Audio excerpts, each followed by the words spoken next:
Bismillahirrahmanirrahim. Allahumma ftahna qulubana wa ahlina bina wa inna siratal mustaqim. Wa hayyakum jami'an bi tahiyatil islam khalidah. Assalamualaikum warahmatullahi wabarakatuh. Rekan-rekan, sahabat-sahabat yang saya hormati, saya sangat mengapresiasi acara ini, acara Daur Rosiasi teman-teman di Berlin yang saya lihat sudah siap untuk menjalankan misi intelijen semua. Ada yang respon itu.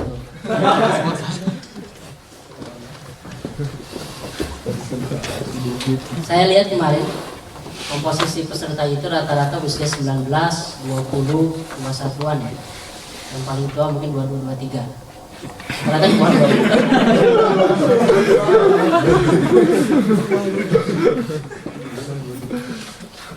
Tapi rata-rata di bawah 23 atau di bawah 25 saya umum. Hal ini saya lihat ini penting karena masa-masa emas kita itu masa-masa 15 tahun dari umur 15 sampai 30 itu adalah masa paling produktif. Yang mana ini akan mempengaruhi masa depan Anda 50 tahun ke depan. Kalau usianya 80 tahun, 30 sampai 80. Ini sangat penting sekali usia ini. Dan artinya usia 20, usia 19, atau usia 21 Anda mempunyai 2/3 lagi untuk masa-masa emas ini.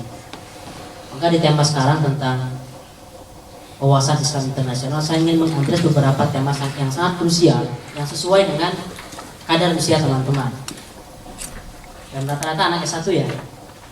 Ada yang S2 di sini? 2 orang S2.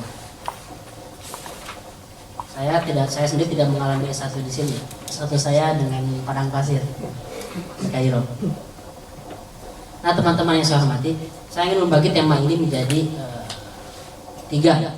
Saya selalu tema-tema besar itu saya klarifikasi menjadi 3. Tentang landasan filosofisnya, lalu kontekstualisasi, dan yang ketiga langkah aplikatif. Yang pertama, landasan filosofis itu kenapa diperlukan? Karena kita ketika ingin bergerak, kita ingin tahu ini ada landasannya nggak dari Nabi kita, dari Rasulullah SAW. Apakah ini diajarkan Al-Quran? Tidak. Apakah ini masuk dalam kategori ibadah atau tidak? Karena kalau kita gagal menjawab pertanyaan ini, kita akan terbentur dengan hal-hal yang ke depan gitu, mana dalilnya? Kita bingung bagaimana menjawabnya. Ini nggak ada contohnya di zaman Rasulullah gitu, berdemokrasi gitu. Jadi zaman Rasulullah nggak demokrasi. Sama dengan hanya nggak ada paspor zaman Rasulullah kan. Nah, ini penting agar teman-teman ketika bergerak itu bukan hanya bisa menjawab ya yang penting ini untuk maslahatan walaupun agak salah, enggak. Kita nggak melakukan yang salah untuk maslahatan, kita melakukan yang benar sesuai dengan konteks zaman kita. Hanya perlu diperlukan pemahaman dan dasar filosofis. Yang kedua, kontekstualisasi agar kita tahu apa yang paling dibutuhkan untuk zaman ini, tantangan dakwahnya. Yang ketiga baru langkah aplikasi. Nah, teman-teman yang saya hormati, ada beberapa ayat ataupun hadis yang sering kita dengar, tapi saya ingin menyampaikannya dengan perspektif yang lain tentang tujuan hidup manusia. Wa ma khalaqtul jinna wal insa illa liya'budun. Kita semua sudah paham. Allah tidak menciptakan jin dan manusia kecuali untuk beribadah. Nah, sekarang kita ingin membahas secara global tentang konsep ibadah dulu. Ibadah itu secara singkat itu proses kita menyembah Allah. Menyembah Allah itu ada yang ritual. Ritual ini yang tidak boleh berkurang. Jadi mau setinggi apapun Anda punya pendidikan, punya gelar, sehebat apapun, nggak bisa Anda mengatakan sholat tidak wajib. Nggak bisa. Nggak bisa Anda mengatakan bahwa ya puasa zaman sekarang sudah mungkin kurang relevan, nggak bisa. Karena itu standar minimal penghambaan kita manusia kepada Allah Subhanahu wa Ta'ala. Tapi ibadah bukan hanya itu saja. Keimanan kita kepada Allah Subhanahu wa Ta'ala bukan hanya itu saja. Salah satu hadis Rasulullah dikatakan tentang cabang-cabang iman. Coba dikaji lagi tentang hadis yang sangat luar biasa ini menurut saya. Al-imanu bid'un wa sab'una syu'bah. Iman itu ada sekian 70 sekian cabang kata Rasulullah. a'laha kalimatul la ilaha illallah, yang paling tinggi itu adalah ekspresi penghayatan kalimat la ilaha illallah. Wa adnaha imatatul adza 'anil tariq. Dan yang paling rendah adalah meningkatkan duri dari jalanan. Jadi sampai yang seperti itu saja itu masuk kategori ibadah. Artinya apa? Environmental issue. Tentang isu-isu lingkungan itu masuk dalam kategori iman. Jadi agenda Greenpeace, agenda tentang climate change, kemarin ada COP 21 itu di Paris. Itu bukan agenda orang lain, itu agenda kita. Agenda yang paling kecil dalam konteks keimanan, yaitu imatatul adza 'anil tariq. Menghilangkan duri dari jalanan, artinya jangan sampai ini lingkungan kita itu kotor. Kotor dari arti sampah dan kotor dalam arti banyak penghalang yang bikin jalan rusak. Itu bagian dari iman. Jadi konteks ibadah itu dari mulai dalam masjid sampai di pasar, sampai di parlemen, sampai di kegiatan kemahasiswaan, sampai nulis tesis, sampai kehidupan berumah tangga, sampai bahkan nonton film yang inspiratif. Jadi saya ingin meluaskan dulu konteks ibadah itu sangat luas sekali. Yang kedua, misi global manusia itu jauh dari sekedar soleh pribadi dan aman keluarga. Lebih dari itu. Karena surah Al-Baqarah di ayat-ayat awal itu ada dialog antara Allah Subhanahu wa taala dengan malaikat. Wa idz qala rabbuka lil malaikati inni ja'ilun fil ardi khalifah. Dan ketika Allah mengatakan kepada malaikat, sesungguhnya aku akan menjadikan di muka bumi ini para khalifah. Malaikat tanya, ataj'alu fiha man yufsidu fiha wa yasfiku dima? Malaikat mempertanyakan, ini makhluk ini jangan-jangan akan menumpahkan darah dan saling membunuh. Ternyata Allah membuat enggak, karena makhluk yang akan diciptakan ini, Adam ini, dilengkapi dengan sains, dengan ilmu pengetahuan. Jadi ilmu pengetahuan dan misi tentang khilafah fil ard, misi khilafah di dunia ini itu adalah misi utama umat manusia. Bukan hanya umat Islam, umat manusia tugasnya diturunkan ke bumi ini sebagai khilafah, sebagai khalifah, misi khilafah. Jadi ketika teman-teman memahami konsep apa itu khilafah fil ard, ini konsep internasional. Itu bukan seperti konsepnya beberapa gerakan Islam yang mengatakan tegakkan khilafah dalam arti political dimension, bukan. Itu hanya bagian kecil sekali gitu. Yang hari ini perlu kita perdebatkan kembali konsep khilafah dalam konteks sistem politik. Yang nanti silakan dibaca saja dalam buku Inilah Politikku ya. Pesan aja nanti ya, di Indonesia 2000 eksemplar gitu. Nah, saya tidak ingin bicara soal itu karena itu bagian kecil yang hari ini jadi disalahartikan bahwa khilafah itu adalah seorang khalifah sultan ininya pakai kayak Aladin gitu, punya wazir-wazir. Enggak, bukan itu. Konsep khilafah dalam Al-Quran itu adalah pengelola bumi. Jadi misi kita ibadah dan domain kita adalah bumi, bukan Indonesia. Hanya bagian kecil di Indonesia. Jadi kalau Anda mengakui sebagai umat Islam, orang Indonesia yang beragama Islam, maka misi Anda itu bukan hanya terbatas di Indonesia, tapi internasional. Dan para founding father kita memahami hal ini dengan baik. Ikut berpartisipasi pada apa? Ikut melaksanakan menjaga ketertiban dunia dalam amanat undang-undang kita ini. Mereka sangat paham gitu bahwa global peace itu adalah salah satu misi Indonesia. Makanya siapapun penjajah di dunia ini hari ini yang masih ada harus ditolak by law, berdasarkan undang-undang. Itu amanat undang-undang Indonesia yang terinspirasi dari Al-Baqarah tadi, Al-Khilafah. Nah, pengantar ini ingin saya sampaikan agar teman-teman memahami bahwa apapun yang akan teman-teman dengarkan di materi ini tentang hal-hal besar, itu bukan mengada-ngada. Itu berakar dari Al-Quran dan Al-Quranul Karim. Berakar dari tradisi Rasulullah SAW. Ketika suatu saat Rasulullah menggali parit, lalu ada satu batu besar yang gak bisa dipecahkan. Rasulullah memecahkannya, terbersih sebuah visi oleh Rasulullah. Artinya Rasulullah ngeramal ya, tapi Allah menurunkan visi di bayangan Rasulullah itu bahwa akan terbebaskan Yaman, akan terbebaskan Persia, akan terbebaskan Roma. Itu untuk memberi visi bagi umat Islam saat itu. di zaman Rasulullah bahwa ini misi Anda ini bukan hanya menyebarkan dakwah di Mekah, di Madinah, bukan, masih jauh lebih besar, menyebarkan Islam di seluruh dunia. Makanya Rasulullah menyampaikan, ayablughanna hadzal dinu ma balaghal lailu wan nahar.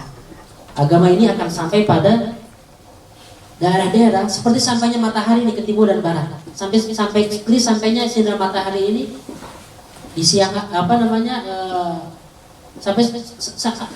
sampai daerah yang diliputi malam dan siang itu akan disinari oleh cahaya Islam. Itu mengajarkan ide besar. Jadi berakar sekali dalam sunnah Rasulullah dalam Al-Quran. Jadi kalau suatu hari Anda dipertanyakan tentang agenda-agenda besar yang teman-teman lakukan, mau ngapain repot-repot ngurusin climate change, ngapain repot-repot dalam Security Council di PBB, ngapain repot-repot mengurusi konflik antara di daerah Balkan gitu, ngapain solidaritas dengan Palestina, bukan hanya Palestina bahkan, ngapain solidaritas dengan negara-negara Afrika yang masih terjajah secara ekonomi. Anda mengatakan bahwa ini adalah misi khilafah fil ardh. Ma khalaqtul jinna wal insa illa liya'budun, ini bagian dari ibadah saja. Nah, apa yang dilakukan Rasulullah untuk menerjemahkan hal ini? Yang dilakukan oleh Rasulullah itu adalah saat itu ya konteksnya. Ini perlu dipahami konteksnya. Kenapa? Apa saja yang dilakukan Rasulullah? Satu, beliau mencetak para sahabatnya dengan pengetahuan. Banyak kisah-kisah Rasulullah sangat concern dengan ayat ini. Ketika perang Badar itu umat Islam menang, ada beberapa tawanan. Tawanan ini ya bisa dibebaskan kalau ditebus. Kalau nggak punya uang tebus, dia hanya perlu mengajari anak-anak Muslim baca tulis 10 orang cukup. Jadi kalau dia bisa baca tulis, ada aja anak Muslim bebas. Jadi kalau misalnya ada yang menuduh bahwa Islam itu tidak menghargai human right, kejam itu, lihat fakta saja, data by data, bukan dengan beberapa propaganda yang ada hari ini. Data Rasulullah mengatakan dalam sejarah Rasulullah bebaskan tawanan dengan mudahnya, ayatnya dengan tebusan, ayatnya dengan menyuruh baca tulis. Rasulullah menyuruh para kader-kader terbaiknya mempunyai misi tertentu. Dan sabik mempelajari bahasa-bahasa asing 2 minggu. Kita setahun saja beres-beres saja. Para sahabatnya dikader untuk disiapkan untuk menghadapi dunia internasional. Yang nanti akan saya bicarakan hasil dari perkaderan Rasulullah ini. Yang kedua, Rasulullah membina para sahabatnya dengan kekuatan ekonomi. Ketika umat Islam itu hijrah ke Madinah, orang-orang Arab saat itu nggak semuanya orang kaya. Yang orang-orang di Makkah ya, yang orang-orang kaya itu hanya yang jago dagang saja. Sebab selainnya hanya penggembala kambing. Yang jago dagang itu yang Abu Bakar, Utsman, Abdurrahman bin Auf, Umar bin Khattab. Jadi pemimpin Islam saat itu memang punya tradisi bisnismen. Bisnismen yang untuk ukurannya, untuk skala Jazirah Arab saat itu sebagai kalau di Indonesia sekelas Abu Rizal Bakrinya lah, sekelas Khairul Tanjungnya. Ini bukan pebisnis yang punya bisnis kerudung doang gitu. Tapi kalau kerudungnya se Indonesia kan. Bukan hanya bisnis yang di rumah makan gitu. Tapi kalau di rumah makannya sekelas McDonald gitu misalnya. Nah itu kekayaan para sahabat yang ada di Mekah itu. Ketika Rasulullah pindah ke Madinah, ini ingin ditransfer, ingin dibudayakan budaya dagang. Karena masyarakat Madinah itu masyarakat petani, Mekah penggembala atau pedagang. Maka dibudayakan umat Islam saat itu harus mandiri secara ekonomi. Karena sebelum Rasulullah hijrah itu sangat bergantung kepada Yahudi, kepada pasar Ukaz, pasar di Madinah. Maka digantikan kekuatan ekonomi bukan global ya, kekuatan ekonomi nasional saat itu yang ada digantikan oleh Rasulullah. Ekonomi by ekonomi, challenge-nya ini. Knowledge by knowledge. Ketika orang-orang Quraisy itu mempunyai media saat itu diwakili oleh para penyair. Jadi kabilah atau suku-suku yang mempunyai para penyair, ibarat mereka mempunyai koran, mempunyai televisi, mempunyai surat kabar. Jadi kehebatan kaumnya, kedermawanan laki-lakinya, kemolekan perempuannya, lalu juga keberanian para penggunanya itu dipromosikan oleh Syahid sebagai media propaganda. Ketika mereka itu mencela Islam, Rasulullah membangun angkatan para penyairnya. Abdullah bin Rawaha misalnya. Itu disiapkan oleh Rasulullah generasi para penyair yang digunakan untuk Islam. Setelah pengetahuan ekonomi, disiapkan juga militernya. Dan militer ini agak jarang terbahas di buku-buku sirah tentang persiapan Rasulullah membangun armada perang itu, karena banyaknya buku sirah fokus pada kejadian perang, misalnya di perang Badar, mulai dari bagaimana persiapan perang Badar, bagaimana proses perang Badarnya, efek perang Badarnya. Tapi nggak jarang diceritakan di buku sirah bagaimana Rasulullah sehari-harinya menggembleng para sahabat dengan latihan perang militer saat itu. Di mana? Di masjid. Di masjid ada para sahabat yang latihan pedang gitu, combat gitu, atau gulat. Sama Rasulullah ditonton, lihat, dievaluasi, bukan dilarang. Jadi kalau misalnya ada masjid yang mempunyai konsep selain sholat ditutup, nah ini perlu dipertanyakan nih, Yunah kemana? Apalagi kalau misalnya ada anak-anak main di masjid, ini ribut keluar. Anak-anak diusirin. Padahal Rasulullah itu menjadikan masjid sebagai the center of society, pusat kegiatan masyarakat. Ini dibangun kekuatan militer di masjid, dibangun kekuatan memadamkan. Banyak hadis-hadis yang sangat merekomendasikan untuk menguatkan fisik. Setelah militer, apalagi yang dibangun Rasulullah adalah diplomasi. Diplomasi ini membutuhkan bahasa. Ya, sahabat-sahabat Rasulullah yang punya kemampuan bahasa itu nggak direkomendasikan untuk perang. Ketika Zaid bin Sabit ingin ikut perang, enggak. Nah, ini potensi kamu ini lebih cocok untuk isi diplomasi dan isi bahasa penerjemah. Maka disiapkan generasi yang bahasanya jago-jago, generasi yang bisa berdiplomasi disiapkan gitu, untuk misi Islam. Amr bin Aus, Mus'ab bin Umair, walaupun gugur di perang Uhud. Teman-teman tahu misalnya satu Madinah itu siap menyambut Rasulullah. Tahun ke berapa? Ke-12 bi'tsah itu cuma 12, tahun ke-13-nya ada 72 orang yang berbaiat pada Rasulullah kan Madinah. Itu jasa siapa? Jasa Mus'ab bin Umair. Bukan oleh Rasulullah gitu. Jadi satu orang dai dikirim bisa mengislamkan para tokoh-tokoh besar. Sampai ketika Rasulullah datang baru disambut oleh salawat Badar, wala'al badru alaina. Jadi sebelum Rasulullah datang sudah diutus diplomat canggihnya. Diplomat canggih Rasulullah itu diberikan visi besar juga seperti Rabi' bin Amir. Rabi' bin Amir itu saya pernah cerita kalau nggak salah 2 tahun yang lalu di 2013 ya di Wansai di Winter Camp. Bagaimana dia berhadapan dengan penguasa dunia saat itu dengan Raja Persia, tapi dengan mentalitas yang luar biasa, menyampaikan pesan yang sangat lugas. Saya membayangkan hari ini itu ibarat kalau ada kader mahasiswa hari ini dikirim untuk menyampaikan pesan dari panitia di hadapan Barack Obama gitu. Itu kira-kira bisa sampai dengan lugas nggak? Di depan ratusan foto cekrek. Excuse me, may I? Itu udah ada duluan kan. Nah ini Rabi' bin Amir itu disiapkan mentalnya untuk diplomasi internasional. Selain kekuatan diplomasi, Rasulullah menyiapkan kekuatan intelijen. Abdullah bin Jahsy dan para sahabat itu dibiasakan mempunyai tradisi memata-matai lawan. Ada hadisnya tentang wala tajassasu, jangan memata-matai. Itu dalam konteks jangan memata-matai sesama muslim, lalu juga mengorek-orek aibnya, bukan, tapi dalam konteks keamanan, security itu perlu gitu. Jangan kita kalau misalnya kita menolak ilmu intelijen dengan alasan itu ada hadisnya nggak boleh, itu berarti kita naif memahami hadis tersebut atau tidak komprehensif, karena Rasulullah juga mempunyai ada intelijen. Nah, ini saya sampaikan bahwa misi internasional Rasulullah itu mulai terasa ketika Islam itu tumbuh di Mekah, Madinah, Taif dan juga zaman Abu Bakar itu, setelah ada gerakan murtad dari Musailamah Al-Kadzdzab dan beberapa nabi yang ngaku nabi, juga beberapa kabilah yang menyerang Madinah, itu berhasil disatukan lagi oleh Abu Bakar. Zaman Umar lebih luas lagi, zaman Utsman, zaman keemasannya. Itu mulai terasa bahwa sahabat-sahabat Rasulullah itu menyebar kemana-mana.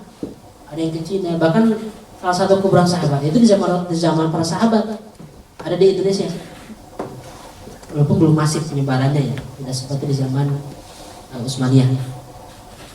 Tapi itu artinya mentalitas mereka yang dibangun oleh Rasulullah itu mentalitas internasional, misi Islam itu. Dakwahnya ke Cina, dakwahnya sampai ke Eropa, dakwahnya sampai ke negeri Maghrib Al-Arabi, negara Arab yang bagian barat sampai ke Maroko.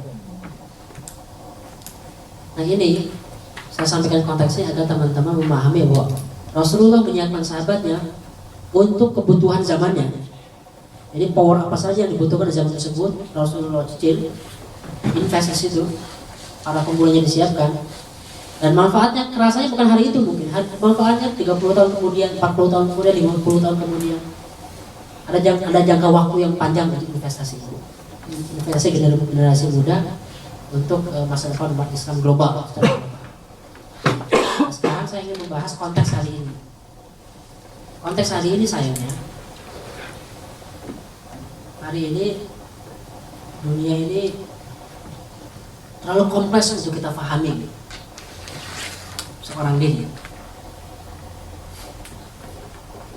Hari ini teman-teman mengambil satu jurusan saja, jurusan teknik, jurusan kimia, jurusan kimia. Kimianya satu bidang lagi, bagian polimer. Polimernya juga ada spesialisasi lagi. Disuruh mikirin soal zat-zat atom, dia mungkin nggak pakar. Jurusan ilmu agama, tafsirnya surat bagian surat makiyah. Makiyahnya misalnya surat-surat pendek. Nanti untuk meneliti secara dalam surat-surat madinah mungkin nggak terlalu pakar. Itu menunjukkan bahwa hari ini ilmu pengetahuan sudah sangat kompleks sekali. Itu yang jelas-jelas nyata ya. Yang jelas-jelas nyata ada di depan mata, bisa dibaca. Kita tidak mampu menguasai semua ilmu pengetahuan. Apa yang ada di belakang itu lebih banyak lagi. Yang rahasia-rahasia, yang tidak muncul di publik, yang tidak muncul di media, yang tidak bisa diakses di jurnal-jurnal, itu lebih banyak lagi yang kita tahu. Hal ini kadang menyulitkan kita. Ini sebabnya menyulitkan kita untuk memahami siapa sebetulnya yang memegang power di dunia ini. Kita bingung nih. Kalau dalam ilmu HI itu, ilmu HI pasca perang dingin itu banyak concern terhadap interstate, antar negara. Padahal international relation kan, international relation, tapi yang dibahas interstate, antar negara kan. Bukan nation to nation, tapi state to state. Tapi hari ini ilmu HI makin berkembang, makin subjek ilmu HI itu makin dipertanyakan. Apakah betul ini bahwa level analisis tertinggi itu adalah negara yang paling powerful atau ada yang lain? Ada beberapa perusahaan internasional yang lebih kuat dari negara, yang asetnya jauh lebih besar dibanding negara-negara, taruhlah misalnya dibanding Ghana, jauh lebih besar asetnya. Perusahaan milik private perorangan gitu. Apakah perusahaan sekarang yang perlu kita bahas itu? Atau ada juga yang berpengaruh di dunia ini, global philanthropy, para dermawan kelas dunia. Orang sekelas Bill Gates itu sekarang dia udah pensiun kan di Microsoft.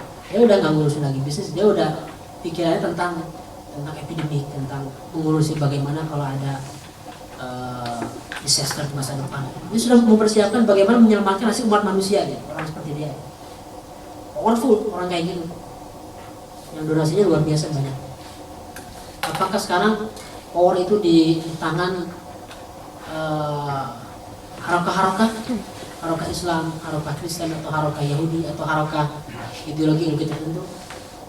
Apakah power itu sekarang di tangan orang-orang yang memegang kekuatan militer? Ini terlalu kompleks. Tapi kurang lebih diskusi itu mandek pada sebuah pembahasan bahwa sekarang ini kita perlu mengkaji perlu punya perspektif baru dalam international relation itu tentang global governance, pemerintahan global. Bahwa yang memerintah hari ini di dunia ini itu bukan hanya negara, bisa jadi LSM, bisa jadi institusi pemerintahan, eksekutif, bisa jadi intelijen, negara di dalam negara intelijen, bisa jadi perusahaan-perusahaan militer, bisa jadi perusahaan minyak. Jadi hari ini power itu tersebar sedemikian rupa, nggak sesimpel kita melihat zaman dulu ya. Kalau zaman perang salib misalnya, musuh umat Islam hari itu tentara salib gabungan Prancis, Jerman, gabungan Inggris. Jelas musuhnya jelas itu. Makanya ketika ingin menghadapi mereka, yang dibangun apa? Angkatan perang. Yang dibangun oleh Salahuddin adalah angkatan perang. Yang dibangun oleh Muhammad Al-Fatih adalah angkatan perang. Tapi hari ini rival-rival kita itu nggak jelas, karena power ini tersebar di berbagai keamanan. Nah ini perlu kita pahami agar kita tahu kalau kita ingin menyaingi, kalau kita ingin bersaing secara value, kalau Islam yang kita bawa di dunia internasional, tema kita sekarang penguasaan Islam internasional gitu. Kita harus tahu dulu bidang-bidang mana saja yang perlu kita masuki. Jangan-jangan wawasan kita tentang misi Islam internasional itu sekedar kita menjadikan Indonesia negara yang bermartabat, lalu berjuang hanya sebagai negara atas nama negara. Bisa jadi enggak gitu. Bisa jadi bukan satu-satunya cara berjuang kita untuk melalui negara Indonesia itu. Bisa jadi Anda bisa lebih efektif ketika jadi miliarder, jadi bilioner kelas dunia, kelas Warren Buffett, kelas Rothschild, kelas Soros. Bisa lebih powerful.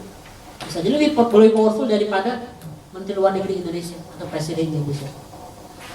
Ketika Anda, saya sering dengar TED Talks, sering dengar nggak? Itu banyak diangkat tokoh-tokoh inspirasi, single, personal gitu. Yang satu orang ini mempunyai efek buat kemanusiaan. Ada orang yang merekrut tentang penyadaran untuk air bersih. Satu orang saya menjadi gerakan dunia. Ada orang yang kampanye untuk anti korupsi, tapi mendunia gitu. Menyiapkan sistem, menyiapkan perangkat agar pemerintahan itu berkurang korupsi secara sistematis dengan perangkat-perangkat yang mereka buat gitu. Itu LSM gitu. Nah teman-teman perlu menyadari bahwa kekuatan ini diverse, karena kekuatan ini tersebar di lembaga-lembaga seperti ini, nggak hanya negara gitu. Sehingga ketika kita berbicara tentang politik itu permainan kekuasaan gitu. Mindset kita bukan hanya negara, bagaimana menguasai negara, bagaimana kalau di tingkat mahasiswa itu bagaimana menguasai PPI. Nggak hanya itu, nggak sesimpel itu. Nah itu saya jelaskan tentang konteks hari ini, sehingga teman-teman bisa mulai memilih positioningnya di mana. Saya berada di titik mana, lalu destinasi saya kemana, sesuai dengan potensi yang saya punya, agar bisa memilih. Nah berikutnya, lalu what to do next? Apa yang perlu dilakukan oleh mahasiswa? Kita tahu satu ya, semua pertama, domain kita internasional, bukan hanya Indonesia. Yang kedua, itu bagian dari ibadah kita kepada Allah Subhanahu Wa Taala, ngurusin manusia sedunia itu. Nah, yang ketiga, bahwa bidang yang perlu kita geluti itu luas, bukan hanya negara, bukan hanya pemerintahan, bukan hanya eksekutif apalagi. Nah yang keempat, sekarang dari mana kita mulai? Saya lihat kemarin dari pie chart yang dibuat oleh Zaifah, komposisi teman-teman itu lebih banyak orang teknis ya, engineering, fisika gitu. Terus ada yang biologi nggak biologi, psikologi yang tukang baca orang, saya takut juga sekarang. Tukang baca.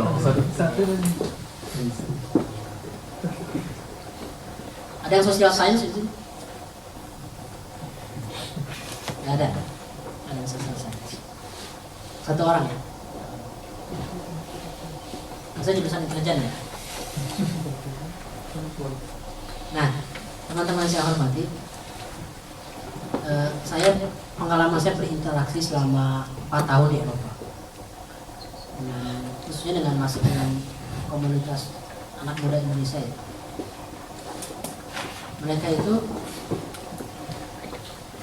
secara umum mereka itu sering merasa bahwa bidang yang mereka geluti itu tidak merasa bahwa dia sedang memperjuangkan misi Islam.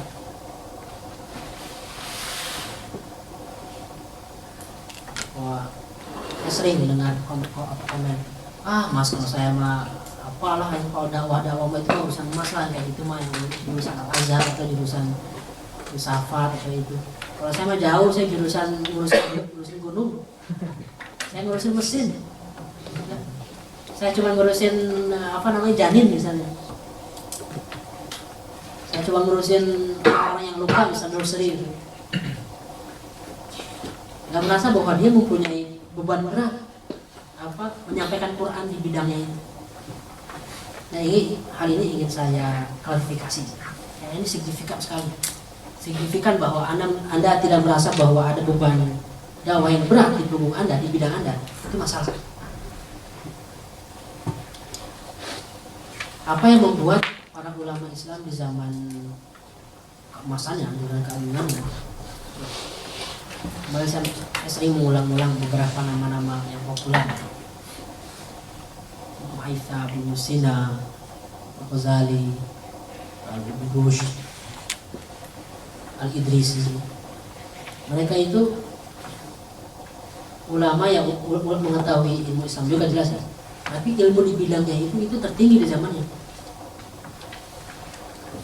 Bukunya Qanun Fitrih itu tentang hukum kedokteran itu dipelajari 8 abad di Eropa. Di sini. Bukunya Ibnu Rushd, bukunya makalahnya metafisik Aristoteles itu di translate oleh umat Islam, lalu juga dikasih komentari oleh Ibnu Sina, cuma beberapa halaman, belasan halaman. Kalau sama Ibnu Rushd itu dikomentarinya satu buku komentar terhadap artikel padahal. Nah, bangsa Barat mulai mengetahui filsafat Barat itu dari karya Ibnu Rushd. Dari karya Ibnu Rushd.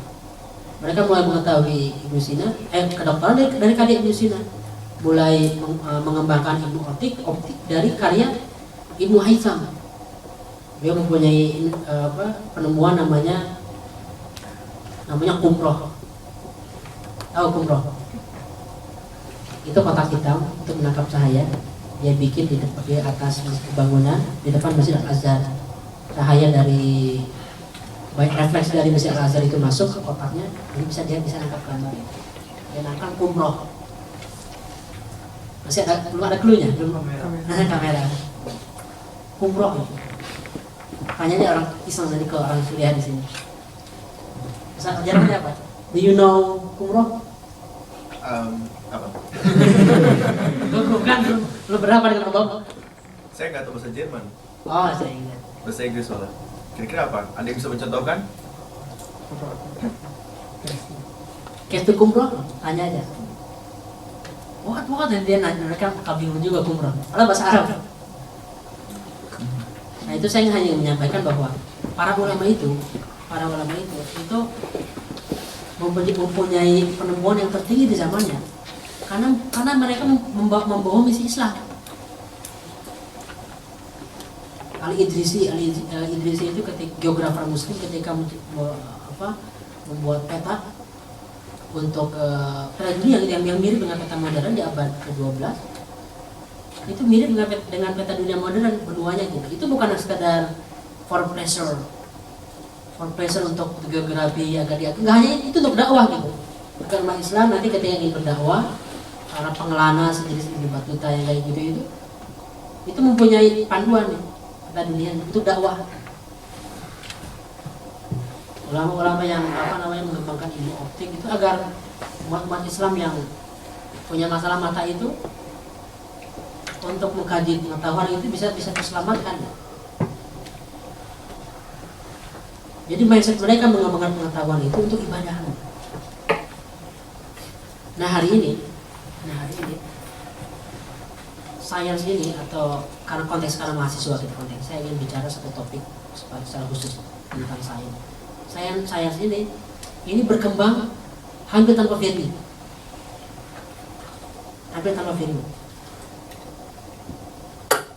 di beberapa kampus, di beberapa mazhab kampus, di beberapa mazhab teknologi mungkin tidak mengakui value sama sekali. Jangan masukkan value terhadap riset ilmiah misalnya.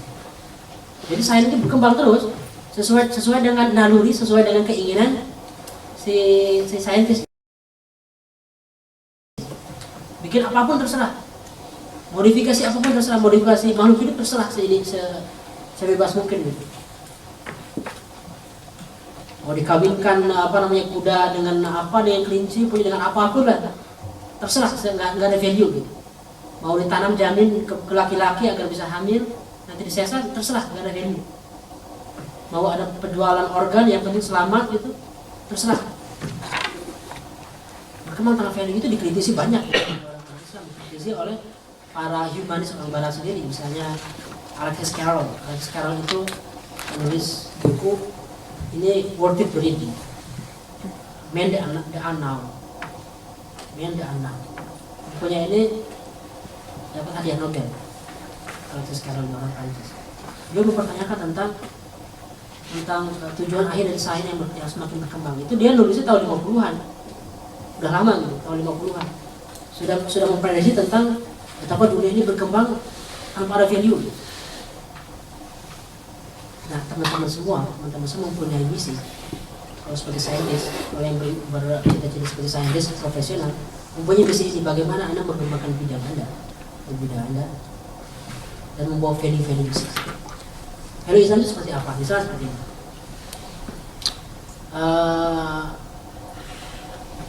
Contoh ya, dalam ilmu sosial misalnya perkawinan sejenis, saya termasuk tidak setuju, jelas ya. Karena kita semua nggak setuju insya Allah. Karena kita punya value bahwa jelas laki-laki dengan perempuan dengan laki-laki. Nah itu ketika itu masuk perdebatan ke legal drafting misalnya, atau ke perdebatan di parlemen, apakah dilegalkan nggak dengan undang-undang misalnya. Itu kalau teman-teman itu nggak pakar di bidang hukum, itu nggak bisa berdebat di situ. Teman-teman hanya bisa berpengaruhi kalau memang debat di situ pakar hukum yang diakui oleh para ilmuwan hukum saat itu di daerah itu. Nah, Anda debat di dalamnya. Ketika Anda debat, Anda membawa value Islam bahwa enggak, ini tidak sesuai dengan fitrah manusia. Apa itu fitrah manusia? Fitrah manusia adalah laki-laki dan perempuan, dan juga anak-anak punya hak hidup dengan satu orang laki-laki, satu orang perempuan, ibu dan bapak, yang akan menjamin perkembangan psikologis yang natural. Anda berdebat di bidang tersebut karena Anda membawa value. Kalau misalnya Anda tidak profesional di bidangnya, nggak bisa, hanya bisa berkuar-kuar di media, memprotes ini, memprotes itu, demo paling. Kalau itu bagian dari usaha, tapi nggak cukup. Di bidang fisika, di bidang fisika dan kimia. Kalau yang di ilmu atau mungkin akan menyadari bahwa kemampuan manusia untuk membuat senjata penghapusan massal itu makin hebat ya. Kalau mau bisa, siapa yang mengerem? Kalau mau yang siap membayar, riset Anda nulis nih secara ilegal gitu, itu banyak. Perusahaan ataupun banyak. Perusahaan senjata ataupun dinas intelijen banyak yang siap membeli. Apa yang bisa men-stop penemuan Anda? Atau yang bisa mengganti penemuan ide beberapa fisikawan atau ahli kimia untuk menciptakan senjata penghapusan massal, dia stop ke ide yang lain. Apa yang membuat mereka stopnya? Kalau nggak punya value. Masalahnya kita sedang bersaing gitu. Kalau misalnya kita nggak pakar di bidangnya, nggak terunggul, teman-teman semua sekarang kuliah di Jerman, mempunyai peluang untuk bersaing di bidang tersebut. Kalau mereka yang unggul, teman-teman nggak bisa ngapa-ngapain gitu. Teman-teman punya value, tapi mereka yang paling unggul gitu, yang bikin penemuan gitu. Mereka bikin senjata penghapusan massal, kita bikin bikin alat proteksi massal misalnya, yang bisa, saya nggak tahu ya, cuma berimajinasi aja, kira-kira kayak Dragon Ball itu kayak apa? Kayak bola gitu, terus melindungi dari serangan gitu. Bisa jadi kan, nggak tahu. Tapi mungkin Anda bisa menciptakan alat seperti itu. orang lain menciptakan alat pembunuh, kita menciptakan alat menjaga kehidupan manusia. Itu contoh bahwa misi-misi Quran menjaga hidup manusia, menghormati perempuan, menghormati anak-anak, menghormati lingkungan itu dibawa dalam profesionalis kita masing-masing. Saya punya bidang spesialisasi di sosial science. Ya agak mirip lah dengan Mas Faris di bidang public policy, urban policy saya concernnya, tata kota dan juga kebijakan untuk kota. Orang yang concern di bidang seperti saya perlu punya kontribusi, pakar di bidangnya, bikin formulasi kebijakan yang menghasilkan titik maksimum kesejahteraan masyarakat dan juga meminimalisir semua kemungkinan korupsi secara sistem. Jadi bukan bikin sistem pemerintahan administrasi yang lentur yang tiap orang bisa mengkorup dengan enak. Itu misi kita. Kita bawa value Islam, kejujuran tentang tidak boleh memakan hak orang lain itu ke dalam sistem politik. Ketika Anda yang mempunyai spesialisasi dalam ilmu hukum misalnya, hak tentang kita punya keyakinan misalnya tentang ilmu waris. Ilmu waris itu seperti sholat. Angka-angka semuanya itu dari Allah langsung. Beda dengan misalnya cara pemerintahan itu fleksibel. Tapi ilmu waris itu dari Allah langsung. Laki-laki perbandingan perempuan kayak gimana gitu. Saya dipikir pakai logika apa gitu kan saya belum ketemu rahasianya. Tapi saya yakin ini paling benar. Nah, ada yang ahli hukum misalnya memikir perlu punya motivasi. Kalau yang concern bidang ini memikirkan apa rahasianya. Ada laporan sering banyak perintah. Lahum qulubun la yaqiluna biha, jadi kritik. Punya akal tapi nggak digunakan akal. Berpikirlah. Tafakkaru, berpikirlah. Jadi ayat-ayat yang sudah ada, yakin benarnya, pikirkan apa rahasianya. Pikirkan bawa ke bidang hukum apa yang membuat apa kira-kira rahasia Allah mengklasifikasi pembagian waris ini. Karena umat Islam sendiri udah agak enggan menggunakan klasifikasi waris ini. Keluarga mau meninggal hartanya bagi aja ke 10 orang sama hartanya. Perlu dikaji gitu. Dan kita nggak bisa hanya ngomong gini. Yang penting dari Allah laksanakan gitu. Laksanakan, nggak ada perdebatan lagi. Kita melaksanakan ya boleh, tapi nggak cukup. Gitu. Harus dikaji dan kita jelaskan agar orang-orang yakin benar bahwa ini ada manfaatnya. Nggak semua orang bisa menerima ayat seperti itu. Di bidang lain saya kasih contoh lain. Di bidang kedokteran, di bidang fisiologi. Ada misalnya sekarang ada isu tentang donor organ. Selama ini kita tahu kan donor organ kalau ginjal, jantung untuk keadaan darurat gitu. Itu pun sukarela. Tapi mulai ini beberapa ulama Islam mulai dirayu agar mereka memberikan fatwa boleh menjual organ dalam kondisi darurat. Ini bahaya nih. Beberapa mikirin dengan sangat sederhana bahwa kita kan udah mau meninggal, yang penting nanti organnya bisa dimanfaatkan orang yang masih hidup, dan nanti uangnya bisa dibagikan ke ahli waris. Logis kan? Dia udah mau meninggal. Logis nggak gitu kira-kira? Manfaatnya jelas, manfaatnya buat orang yang masih hidup, donor organ ini. Dan uangnya bisa dibagikan bagi ahli waris gitu.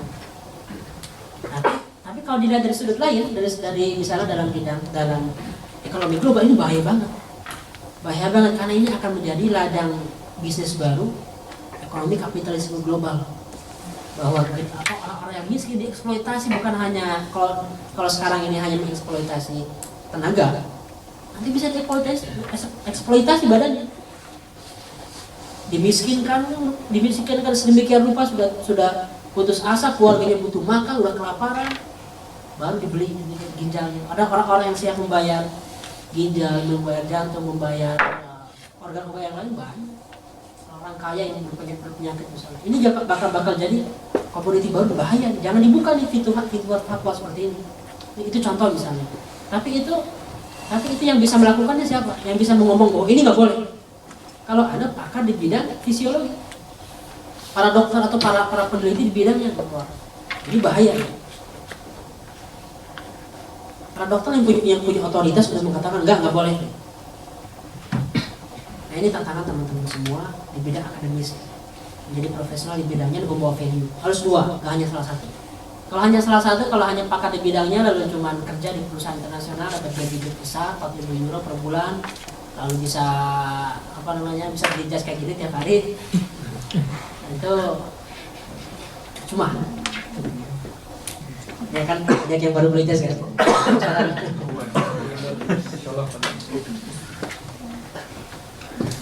Hari ini teman-teman saya hari ini betul apa yang dikatakan oleh Alexis Carrel itu, pengetahuan sedang berjalan tanpa value. Nah teman-teman, saya motivasi mumpung masih usianya masih sangat muda gitu, 21, 22.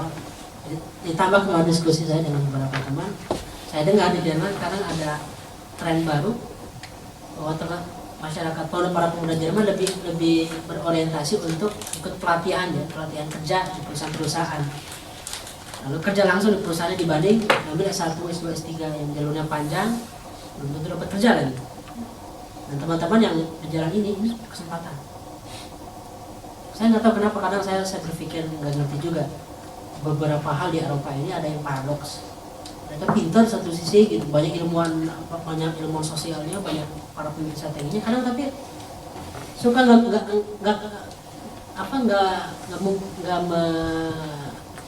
memprevensi tahu saya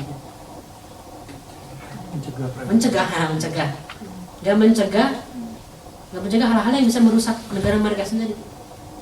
Contoh hal kayak tadi misalnya, ketika tren itu kesempatan untuk training magang itu dibuka lebar banyak sehingga itu membuat peluang kerja lebih besar dibanding orang yang lulusan S1 sama S3. Coba bayangkan, saya dalam analisis kebijakan saja dalam waktu 5-10 tahun ini makin banyak orang Jerman tidak berpendidikan formal tapi berskill profesional, yang jadi kuli dalam tanda petik ya, bukan kuli itu selalu buruk, tapi jadi pekerja yang tahu satu bidang saja untuk mengerjakan hal itu sehari-hari rutinitas. Nanti yang akan mengisi kepakaran S2, S3 nya orang-orang lain bukan orang Jerman. Di Fiji Studia makin banyak dia akan sekolah. Teman-teman Indonesia di sini makin banyak. Para imigran Turki yang sudah masuk ke kelas menengah 2 makin banyak. Imigran Arab dan lain. Karena saya nggak habis pikir juga kenapa mereka nggak nyadar gitu arah masa depan seperti ini. Itu membahayakan mereka sendiri. Makanya saya agak bingung paradoks hal ini. Nah, ini kesempatan bagi teman-teman sekalian bahwa peluang itu ada. Saya pernah diskusi dengan salah seorang teman di sini, ada yang nanya ke saya, apakah ada celah untuk menghadapi kekuatan global yang udah merajalela di mana-mana? Ya, selalu ada celah. Contohnya ini celah yang saya baru nyadar, celah bahwa mereka akan berkurang dalam jangka panjang kalau trennya akan terus ke sini dan teman-teman yang akan mengisi kepakaran di bidang teknik, di bidang fisika, di bidang matematika, di bidang sosial sains. Kesempatan ada untuk jadi rujukan, jadi pakar di Jerman ini, lalu membawa pendidikan. Saya membayangkan suatu hari itu di bidang akademis itu ada teman-teman yang setelah hari ini transpirasi untuk jadi terbaik di bidangnya, bukan hanya sekedar dapat kerja, mendapatkan hadiah Nobel atau penghargaan dari kayak international recognition. Lalu Anda mengatakan di panggung itu, saya menemukan misalnya alat untuk sistem atau untuk mengurangi global warming karena saya terinspirasi dari surat Al-Baqarah untuk menjaga lingkungan. Wa idza qila lahum la tufsidu fil ardi qalu innama nahnu muslihun. Karena saya terinspirasi dari ayat ini. Banyak orang yang merasa sedang memperbaiki bumi, berkuar-kuar tentang climate change, global warming, tapi nggak punya aksi. Bahkan mereka jadi alat-alat kapitalisme global merusak dunia ini gitu, dengan jenis-jenis yang merusak alam. Makanya saya terinspirasi dari ayat ini menciptakan sistem politik dan sistem atau alat-alat lah yang bikin yang bikin dunia ini selamat lagi alamnya, mengurangi pencairan es di kutub. Anda mengatakan ayat Quran itu di panggung mobil, itu saya bermimpi. Saya atau teman-teman ada yang suka hari melakukan hal yang nggak mungkin Anda katakan ketika Anda belum mendapatkan penghargaan atau international recognition. Hanya sekadar jadi dosen di kampus Freie University misalnya, mengatakan hal itu belum didengar. Lalu sampai jadi orang yang teratas di dunia ini mengatakan hal itu tidak. Karena akan mikir, ternyata Islamic value itu seperti ini, seperti si Sayyid ini. Sama halnya dengan kerugian yang kita rasakan akibat ateisnya Profesor Stephen Hawking. Betapa dia diakui oleh seluruh dunia, tapi dia ateis di akhir hayatnya. Orang-orang yang terpesona dengan dia ya minimal terpengaruh dengan ideologi ateis. Itu satu. Saya percepat. Bidang-bidang yang lain yang perlu teman-teman kaji itu beberapa skill praktis. Satu, bahasa teman-teman yang di sini bukan hanya Jerman ya, tapi Inggris ataupun yang teman-teman kuliah bahasa Inggris bukan hanya bahasa Inggris tapi bahasa Jerman juga. Dua-duanya harus dikuasai kalau di sini. Makanya salah satu kendala saya kalau ingin kuliah di Jerman, walaupun nanti kuliah bahasa Inggris adalah harus mulai dari nol bahasa Jermannya. Karena saya nggak mau di sebuah negara tapi saya tidak terintegrasi di masyarakat, hanya sama orang Indonesia terus dengan masjid, dengan PPI, itu enggak. Saya ingin menjadi dai bagi mesin-mesin Jerman, menjadi tokoh rujukan bagi mesin-mesin di Inggris, bukan hanya mesin Inggris. Maka bahasa perlu kuat, skill bahasa. Karena ini penting juga ke depan teman-teman yang jadi pemimpin, teman-teman yang jadi pemangku kebijakan itu akan banyak berinteraksi dengan dunia luar, baik itu di Indonesia ataupun di luar. Gitu. Kalau misalnya kita nggak mapan dalam arti kelas tinggi ya bahasanya, bukan sekedar bisa bahasanya tapi belum bisa bicara di forum formal, itu belum. Kalau bagi saya standar bahasa yang mapan itu Anda bisa bicara 1 jam tanpa persiapan di forum formal. Itu prinsip saya. Bahasa yang lancar itu, asing yang lancar itu bicara 1 jam tanpa persiapan di forum formal, bukan ngobrol sehari-hari di kafe gitu. Itu standarnya. Bahasa yang kedua, mentalitas. Nah, makanya senang di neuroscience ini dibiasakan untuk pakai jas gitu. Bukan soal ini nggak ada harganya, biasa aja semuanya. Tapi hari ini kalau teman-teman masuk di beberapa strata masyarakat Eropa, dalam konteks Eropa itu mereka sangat concern dengan penampilan. Apalagi kalau di Inggris. Hal itu berpengaruh pada mental. Gitu.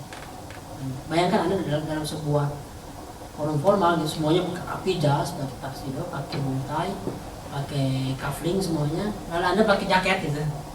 Nah, itu gugup gitu. Jadi salah satu yang mempengaruhi mental juga penampilan, perbaiki penampilan. Kalau sehari-hari harus pakai jas, enggak harus gitu. Tapi minimal yang kayak gitu jangan dianggap wah, biasa aja. Karena Anda terbiasa pakainya gitu. Kalau yang nggak terbiasa, sekali pakainya itu gimana gitu, kayak kondangan gitu. Harus terbiasa. Ya. Jadi hal-hal tersebut ketika dibiasakan, Anda akan melihatnya kecil. Kalau nggak terbiasa, melihatnya seperti wah. Beberapa teman saya yang waktu saya di Mesir gitu, wah ini Angel ini pakai sepatu terus nih gaya. Lah, sepatu ya biasa aja sepatu. Karena teman-teman yang ke kampus pakai sendal, sendal swallow, beneran. Waktu di Al-Azhar ke kampus pakai sendal swallow buat di toilet.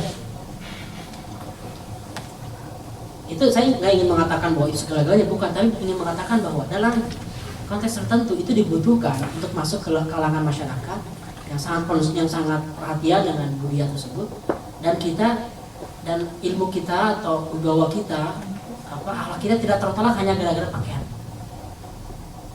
Itu artinya kalau di Indonesia, kalaupun di kampung tertentu harus sesuaikan juga, gitu. Jangan PKL di pedalaman gitu kayak tuxedo semacam.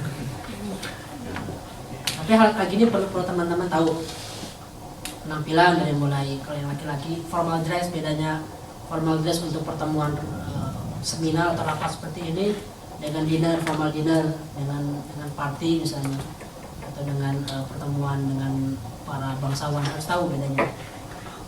Ya pengetahuan nilai, walaupun nggak terlalu signifikan, tapi kalau disempatkan saya tahu gitu perbedaan meja sama kafling gitu. Walaupun juga. Tapi mental bukan hanya pakaian. Mental itu yang lebih penting adalah percaya diri. Percaya diri. Percaya diri bahwa nggak ada bedanya kok antara ras Melayu dengan ras Jerman, dengan ras Arya, dengan ras Anglo-Saxon, sebenarnya nggak ada bedanya gitu.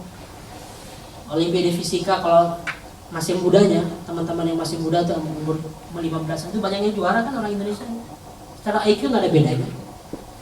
Yang membedakan mungkin proses pendidikan tingkat tingginya itu yang bikin yang signifikan, makanya kampus di sini dapat ranking dunia, kalau di Indonesia belum.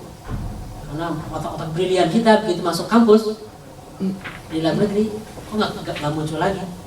Ini dapat penjelasan secara umum. Pas SMA-nya juara-juara pernah. Tapi mental itu berhubungan dengan kepercayaan diri. Jadi jangan pernah hilangkan mindset bahwa ini malu ketemu dengan budaya, ketemu dengan orang barat, biasa aja, pede.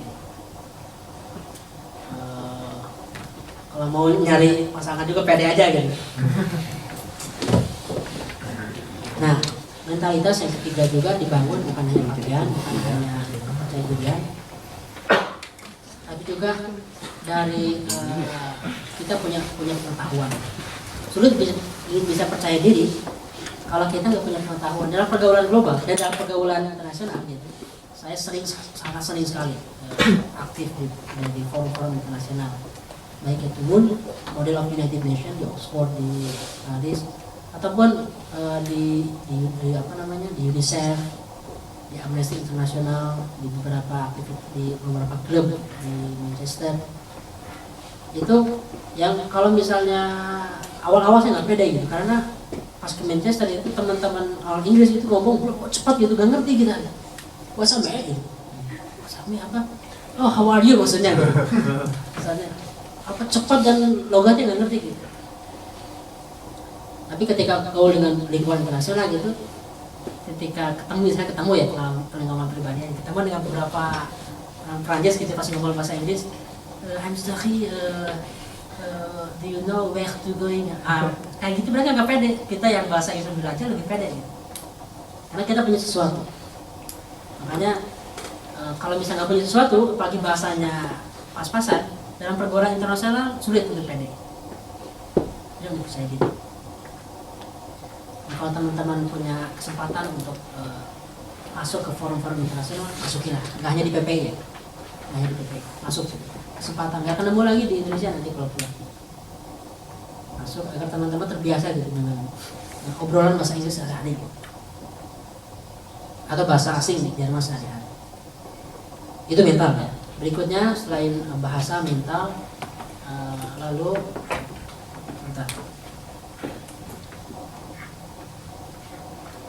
retorika.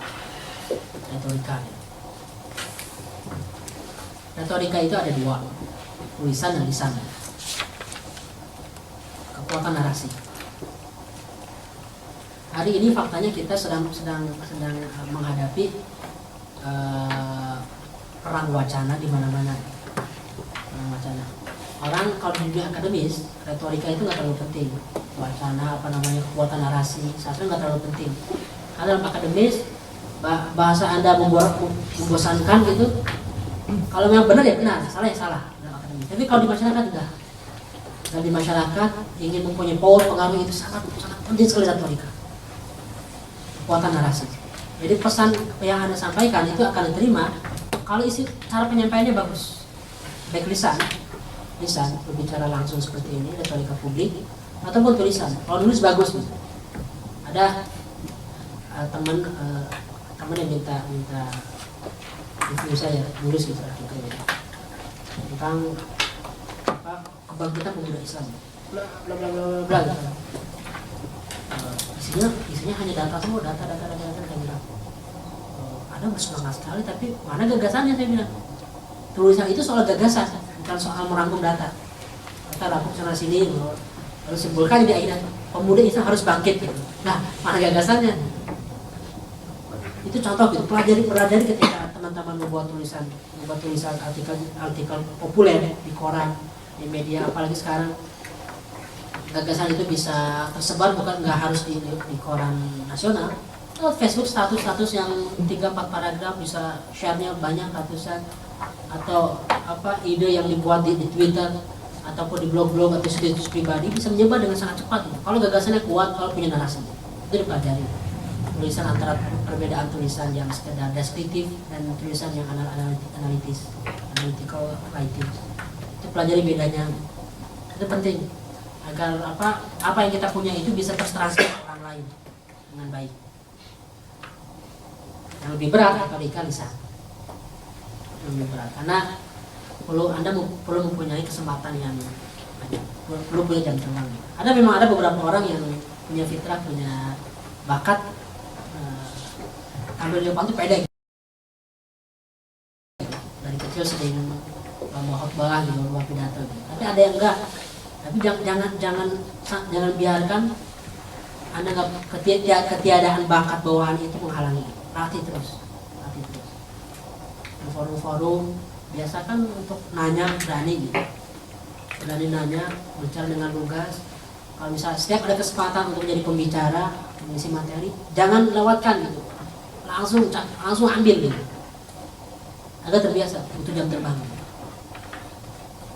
Teman-teman, bahkan dalam forum-forum kecil membina junior itu bagian proses untuk melatih retorika. Dan nanti yang lebih tinggi lagi kalau Anda bisa bermain retorika. Retorika kan soal kepercayaan dirian dan juga soal metodologi menyampaikan.